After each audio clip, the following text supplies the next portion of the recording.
I'm at home, minding my own business, watching some TV, when I hear the sound of the pitter-patter of little feet coming around the corner on the tile floor. And I look over to see it's my youngest daughter, who says to me, "Daddy, there's a scary monster in my room." Except she doesn't say scary monster, she says, "There's a sketty monster in my room."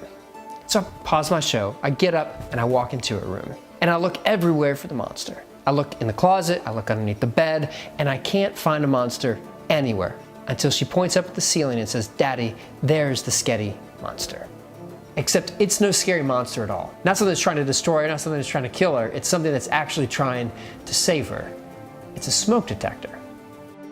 The Latin word from which we get the English word for monster literally is translated to warn. And in the same way, the sketty monster my daughter was so afraid of wasn't really trying to destroy her or get her, but it actually was simply that, a warning. The fake monsters that we all have, which represent the very real fears that everyone also has, can be the very same thing for us. And if there's anything at this day and age that is in abundance, is fear. As we're living in a day and age in which there is a global pandemic, COVID-19, which we are still just trying to figure out the kind of ramifications it's going to have on our world, our economy, and most of all, the people we love the most, including our family members and even ourselves.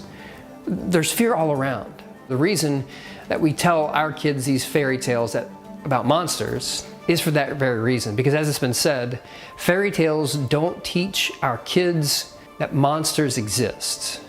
Fairy tales teach our kids that monsters can be defeated.